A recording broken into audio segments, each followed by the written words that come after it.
그젯밤 고속도로에서 갑작스럽게 발생한 이 교통사고 소식 전해드리겠습니다. 많은 사람들의 이목이 쏠리고 있는 사고, 대장동 사건의 핵심 증인으로 손꼽히는 유동규 전 성남도시개발공사 본부장의 교통사고였습니다. 자, 이게 처음에 알려진 것과 조금 이제 상황이 좀 달라진 게 있어서 당시 고속도로 추돌 사고 상황부터 한번 정리를 해보죠. 예, 이게 말씀 아시겠지만 이제 경기 의왕의 고속도로였죠. 밤 8시 30분쯤에 3차선 도로를 달리던 유동규 전 본부장 차량이 2차로로 차선을 바꿨습니다.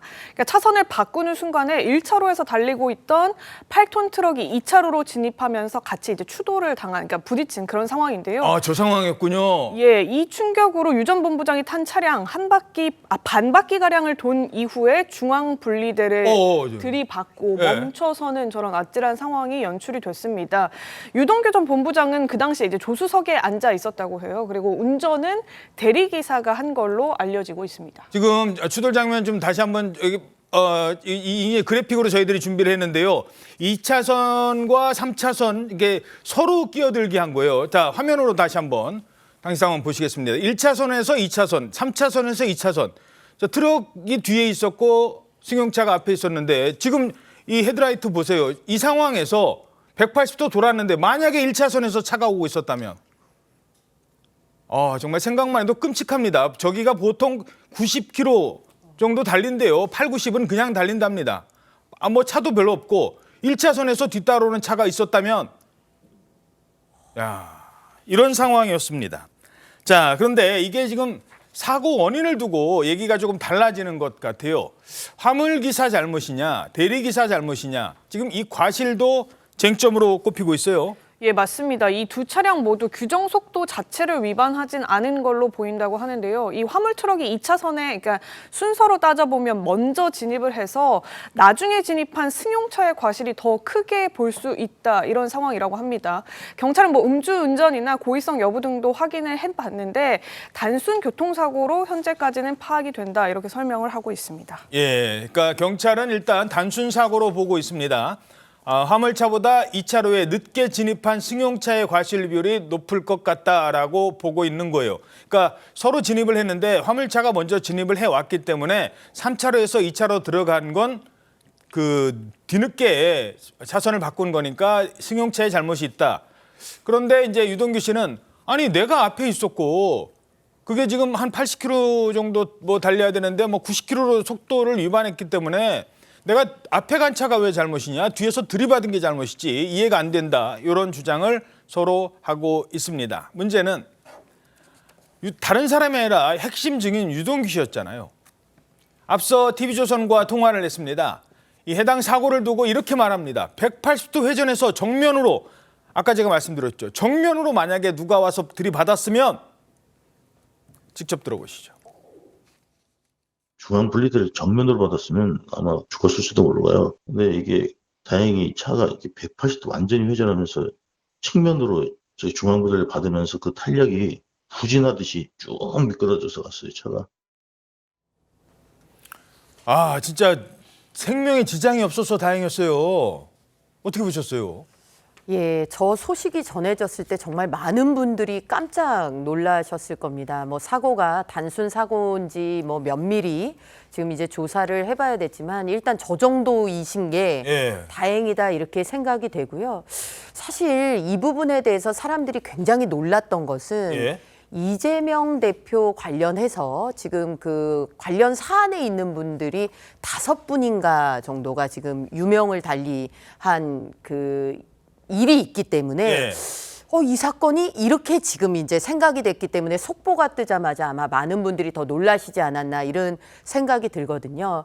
그래서 이건 뭐 사고가 어떻게 일어났는지 따져봐야 되지만 어쨌든 이 사고로 인해서 유동규 씨가 지금 금요일인가요? 내일 잡혀있는 재판은 지금 못 나간다고 이미 재판 지연 상황은 벌어진 그런 상황이죠. 병원에 입원해 있잖아요, 지금. 그렇죠. 그래서 지금 보면은 이제 그 증인들, 우리 공익제보자 그 법카 관련해서 그 경기도 이재명 대표 관련 법인카드 의혹을 제기한 뭐 그 공익제보자라든지 이런 분들에 대해서도 좀 신변 보호라든지 이런 것들을 좀 철저히 할 필요가 있다 이런 생각이 듭니다. 이번 사고를 계기로 물론 이 사고와 뭐 그동안의 재판과의 연관성은 없습니다. 그 말씀드리고 그래도 이 교통사고 난 사람이 유동규라는 상징성은 꽤 컸어요. 그렇죠. 아무래도 이게 뭐 단순 교통사고고 도로상에서 있을 수 있는 일이었지만 유동규 씨가 지금 워낙 그 대장동 재판과 관련돼서 주목을 받는 증인이고 또 참고인이다 보니까 이렇게 뉴스가 크게 되는 것 같은데요. 일단 뭐 사고가 이만하길 다행입니다. 그러니까 우리가 화면으로 보더라도 굉장히 위험한 상황이었고 1차로에 달리던 차가 있었으면은 사고가 훨씬 커질 뻔했어요. 다행히 건강에도 큰 지장은 없는 것 같아서 다행이긴 합니다. 사고의 그 원인에 대해서 경찰은 이미 단순 추돌 사고로 결론을 내렸는데 정치권을 비롯해서 또 온라인상에서 여러 음모론들이 퍼지는 것 같아요. 적절치 않고요. 저는 뭐 네티즌들이라든지 강성 지지층들이 그런 음모론을 퍼뜨리는 거는 늘 있던 일이긴 한데 정치인들이 그거를 확대하거나 재생산하지는 않았으면 좋겠다. 일각에서 뭐 영화 아수라 얘기도 하고 또 한편에서는 이제 검찰 음모론 이런 얘기까지 나오는데 이제 그런 얘기를 정치인들이 받아가지고 확대하거나 이 사건을 키우는 거는 바람직하지 않을 것 같고요. 예. 어쨌든 유동규 씨 지금 뭐 그 진단을 면밀히 해야 되기 때문에 당분간 재판에 못 나올 수는 있겠습니다만 이로 인해서 대장동 재판 자체가 무슨 근본적인 차질을 빚거나 이런 건 아니기 때문에 건강 빨리 추스려서 지금까지 이제 그 재판에 임하던 대로 임했으면 좋겠습니다. 예. 자, 경찰은 고의성이 없는 단순 교통사고로 보고 있는데 유동규 전 본부장은 어떤 생각이 들었을까요? 동아일보 12면입니다. 화물차 추돌 사고 난 유동규 이해가 안 된다. 꺼림칙하답니다. 자, 현재 유 전 본부장 이번 사고를 두고 강력한 진상 파악 의사를 밝힌 상태죠? 네, 그렇습니다. 그러니까 유 전 본부장 입장에서 이제 이 사고를 보자면은 계속 우연히 겹치는 게 너무 꺼림칙하다 이런 거예요. 지금 이제 아시다시피 김용 씨에 대해서 그 이 대표의 최측근이던 김용 씨에 대해서 징역 5년의 실형 선고가 났지 않았습니까? 그렇죠. 그 사건의 어떻게 보면 절반 이상이 사실 유동규 씨 진술에 기반을 한 거예요. 코트 색깔까지 뭐 다 얘기했으니까요. 그렇습니다. 그걸 굉장히 이제 세밀하게 기억하고 또 거기에 맞는 객관적인 증거들이 있고 정말 없어서는 안 되는 핵심 증인이고 거기에 대해서 신빙성이 인정돼서 유죄 판결이 난 뒤에 또 이제 이런 일이 일어났고 또 사고가 이제 엊그제 있었잖아요. 네. 그날 바로 같은 날 어떤 일이 있었냐면은 정진상. 그렇습니다. 그리고 또 정진상하고 이제 법정에 싸운 일도 있었고 또 그날 저녁에 이 대표의 법카 사건 관련해서 아하. 그렇죠. 일단 뭐 피해자는 아니지만 어쨌든 뭐 조사 대상이었던 세탁소 주인이 그렇죠. 유선한 갑자기 뒤로 행방불명이 됐었어요. 그렇죠. 갑자기 실종이 돼가지고 이게 무슨 일이냐 또 가슴 철렁한 분들 많았었죠. 이제 몇 시간 뒤에 이제 그 군산의 모텔에서 그냥 뭐 무사한 채 그래 발견이 됐었는데 그리고 나서 그날 밤에 이제 유동규 씨가 지금 사고가 난 거예요. 그러니까 이게 너무나 꺼림칙하다. 반드시 진상 파악해야겠다라는 게 이제 유동규 씨 입장입니다. 앞서 이제 경찰의 판단은 이거는 그냥 단순히 어떤 과실로 인한 교통사고다라는 것이지만은 유동규 씨는 뭐 지금 퇴원은 한 상태고요. 내가 직접 내 눈으로 진상을 파악해야겠다. 이제 그렇게 얘기를 하면서 나는 절대로 스스로 극단적 선택을 하지 않는다. 그런 얘기까지 이제 그 페이스북에 올렸거든요. 그러니까 무슨 일이 생기면은 이거는 내 자발적인 의사가 아니다. 잠깐만요. 내가 죽으면 무조건 극단적 선택 아니다. 나는 절대 극단적 선택 안 하는 사람이다. 혹시 나에게 무슨 일이 있으면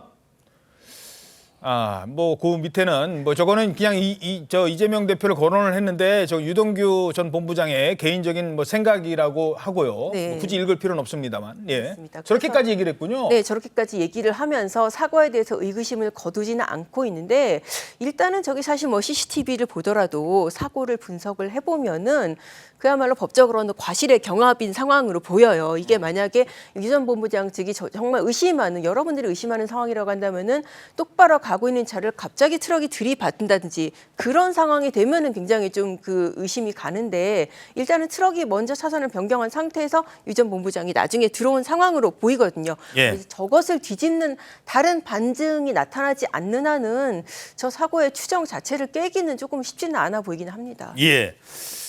자, 그러니까 저희가 사고에 대해서 의문을 갖는 건 아니고 이 사고가 정말 큰일 날 뻔했다는 거예요. 많은 사람들이 관련이 있으니까. 특히 국민들은 진실을 알고 싶어하고 두 번째, 유동규가 얘기하면 본인이 불리해진 사람이 있습니다. 바로 한때는 유동규를 감싸줬던 그 사람들, 정진상 그리고 김용. 김용은 재판에서 유죄 받았잖아요. 물론 1심이지만 정진상은 재판에서 유동규와 계속 싸우고 있습니다. 유동규도 목소리를 낮추지 않아요. 그랬던 최측근들이 자 지난번에 어떻게 했어요? 휴대전화 바꿀 때 지금 갑자기 이제 휴대전화 압수수색 들어왔을 때 야 휴대전화 버려 그렇게 지시했던 사람이 바로 정진상이었습니다. 그 상황 들어보시죠. 전화가 막 울렸어. 정민상이 내가 그 실경이하고 잠든 사이에 전화를 무지하게 했더라고. 몇 번을 했더라고. 이제 전화를 이제 받았지 어쨌든. 뭐 이런저런 얘기를 했어. 갑자기 바깥에 초인종이 누르는 거야 누가. 8시쯤에. 형 누가 왔는데? 딱 그랬더니 그냥 기다려보래. 초인종을 계속 누르는 거야. 냄새가 기저가 아닌 것 같아. 그래서 압수수색인 것 같은데 휴대폰 버려라! 그러는 거야. 그래가지고 엉겹결에 나는 또 진상이 형 말 잘 듣거든. 진상이 형 라인이니까. 엉겹결에 그러고 던진 거야. 자, 저랬던 사이였습니다. 증거인멸도 도와주고. 하지만 지금은 본인이 무슨 사고를 나면 혹시 이렇게 되는 겁니다. 자, 아까 그 법정에서 그 싸운 다음에 지금 던지는 장면 다시 한번 보시죠. 저때 이제 정진상 실장이 휴대폰 버려. 저게 불과 한 10초 사이에 무슨 여기 바깥에서 띵동하는데 뭐 이상해 휴대폰 버려 이게 가능하느냐. 정진상 측에서는 10초 안에 어떻게 휴대폰을 버리라고 하느냐라고 주장을 하고 있고 유동규는 10초면 충분합니다. 그 전에 이미 통화했었고 그리고 갑자기 휴대 띵동 소리를 알려주니까 버리라고 했다는 거예요. 그게 지금 법적 공방이 되고 있는 건데 자 중요한 건 이 사고 뒤에 유동규 씨가 사진을 올려요. 병원에서 있었던 사진. 그리고 뭐라고 얘기했느냐. 병상 사진을 공개하면서 이렇게 밝혔습니다. 제가 죽으면 무조건 극단적 선택은 아닙니다. 극단적 선택은 아닙니다. 자, 유동규 전 본부장 저렇게 병원에서 사진을 올려요. 사고 직후에 물론 귀가를 했습니다만 다음 날 일어났더니 온몸이 뻐근했다고 합니다. 원래 교통사고 당하면 당일날은 잘 몰라요. 다음 날 일어나봐야 얼마나 다쳤는지를 알 수 있죠. 그리고 나서 저희들 그래픽으로 준비했죠. 유동규 본부장이 했던 말. 제가 죽으면 무조건 극단적 선택은 아닙니다. 야, 왜 저런 심정으로 글을 올렸을까? 어떻게 보십니까?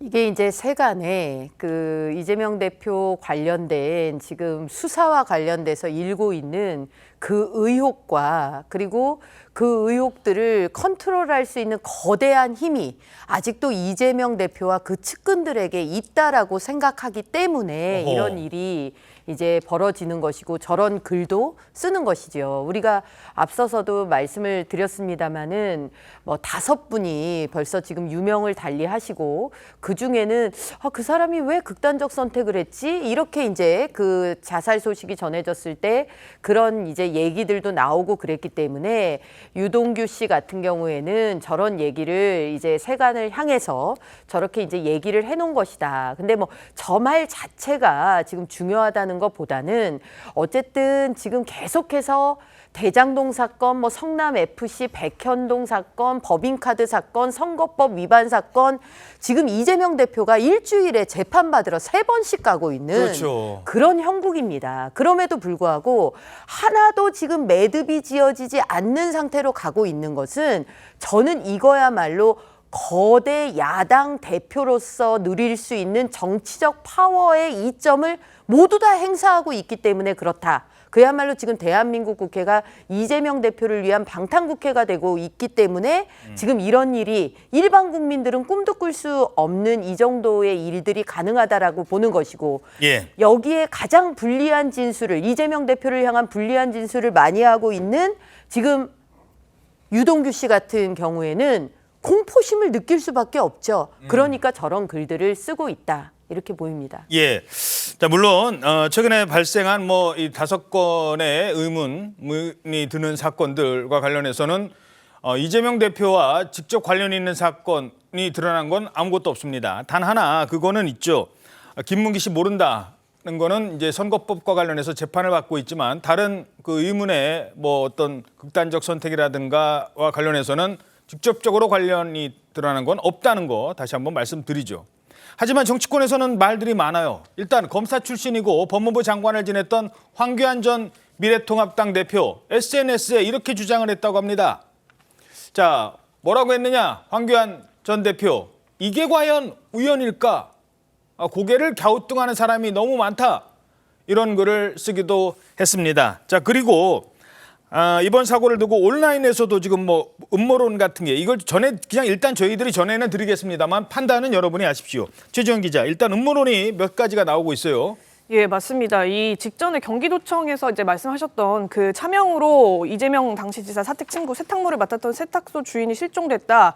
이런 해프닝이 또 발생된 직후 벌어지니까 이 연달아서 하루 만에 이런 사건들이 잇따라 벌어지는 점에 대해서 시기가 너무 미묘하다.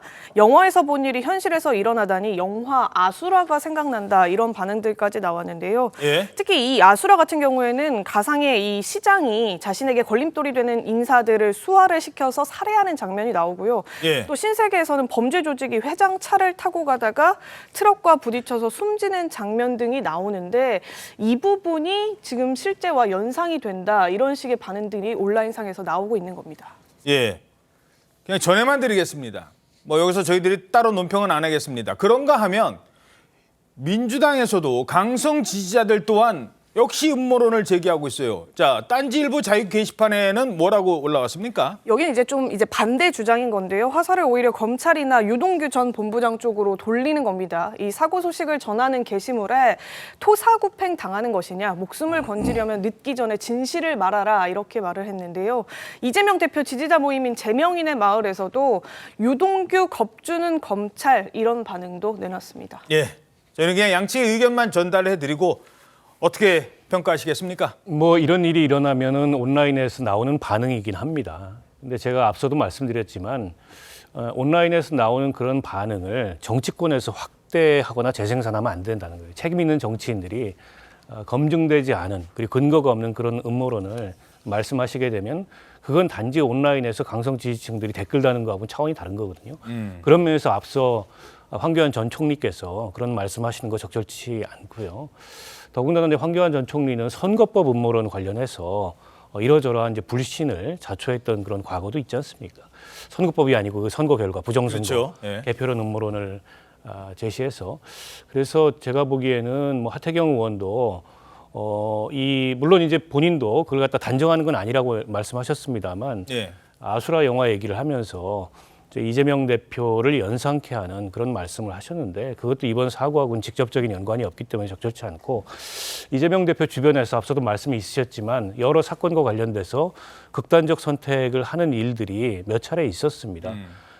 그러나 이제 이재명 대표와 연관성은 검증된 게 없어요. 근데 경기도 비서실장 같은 경우는 이재명 대표를 향해서 유서를 남기고 돌아가시기는 했어요. 일부 인사들은. 네, 그렇죠. 그렇기 때문에 이제 이 사건이 별 그와 관련된 이 관련성이 없음에도 불구하고 단순한 추돌 사고임에도 불구하고 이런 음모론이 나오는 맥락 그런 거는 뭐 특히 이제 지지층들 사이에서 그런 얘기가 나오는 건 이해할 수 있습니다만 이거를 정치권이 마치 이제 정말 심각한 문제인 것처럼 이렇게 확대해서는 안 된다. 이 말씀을 다시 한번 드립니다. 예, 알겠습니다.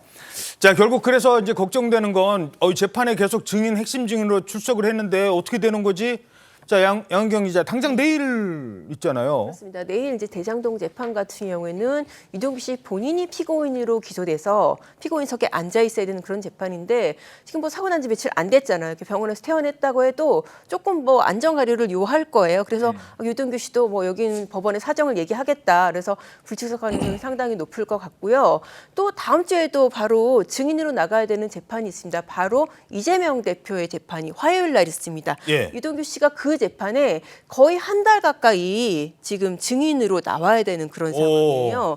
이게 피고인으로 나오는 거하고 증인으로 나오는 게 재판 부담이 또 다르거든요. 그렇죠. 피고인은 그냥 앉아 있으면 되는데 증인은 나와서 얘기를 해야 됩니다.